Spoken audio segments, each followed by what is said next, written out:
আসসালামু আলাইকুম, সবাই কেমন আছেন? This is Ruman. Welcome to our another video. Italy, VFS global এবং এম্বাসি সকল বিষয় নিয়ে আপনাদের সঙ্গে আলোচনা করতে যাচ্ছি। তাই আমার ভিডিওটা না টেনে সম্পূর্ণ দেখার চেষ্টা করবেন। ইনশাল্লাহ আপনারা কিছু নিউজ জানতে পারবেন। আজকে ভিএফএস গ্লোবালে যে পরিমাণ ভিসা জমা হয়েছে বা ডেলিভারি হয়েছে সে সকল বিষয় নিয়েই আজকে আপনাদের সঙ্গে আলোচনা করতে যাচ্ছি। আজকে আপনার রিটার্ন পাসপোর্ট পুনরায় সাবমিট হয়েছে 50টির মতো, এবং আজকে যে পাসপোর্টগুলো সাবমিট হয়েছে বেশিরভাগ পাসপোর্ট ছিল নেপোলির এবং রোমের, আর কিছু পাসপোর্ট ছিল রাগুসা শহরের।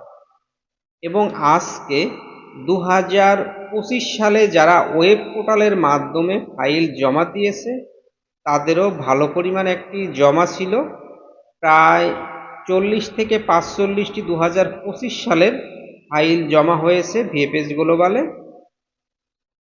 এবং আজকে ফ্যামিলি ভিসাটাও মোটামুটি অন্য দিনের থেকে আজকে ভালো পরিমাণ ফাইল সাবমিট হয়েছে।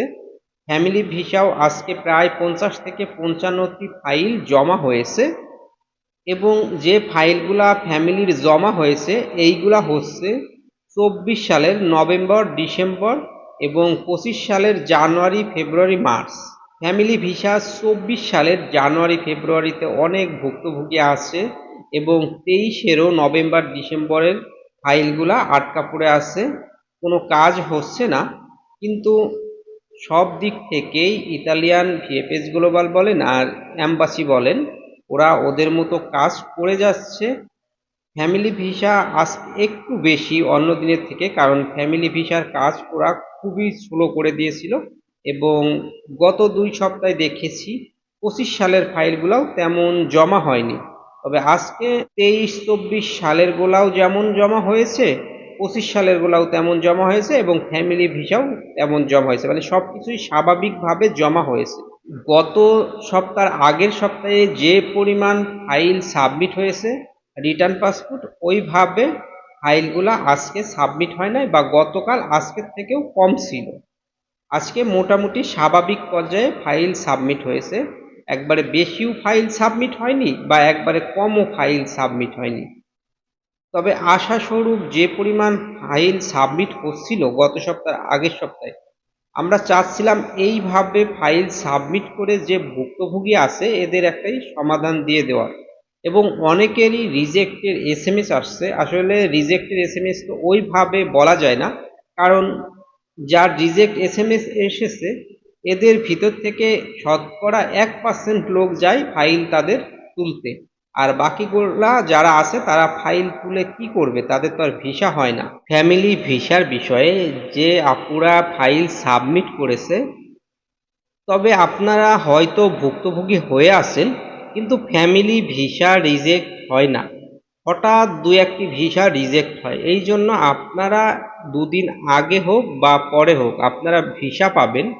কিন্তু আপনাদের যেভাবে ইতালিয়ান অ্যাম্বাসি বা ভিএফএস গ্লোবাল ঘোরাচ্ছে, এটা আসলে খুবই দুঃখজনক বিষয়।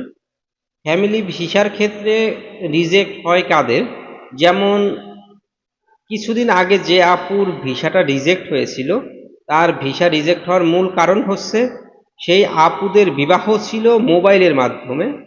যে ছেলে ফ্যামিলি ভিসাটা পাঠিয়েছিল উনি ওইখানেই ছিল দেশে, তাদের বিবাহ হয়েছে। এবং যখন ওনারা এইটা ভেরিফিকেশনে এসেছে তখন দেখেছে এই বিবাহ সার্টিফিকেটের যে টাইমটা, এই টাইমে ছেলে ইতালিতেই ছিল। এই টাইমটা মিল না থাকার কারণে এরা ভিসাটিকে রিজেক্ট করে দিয়েছিল।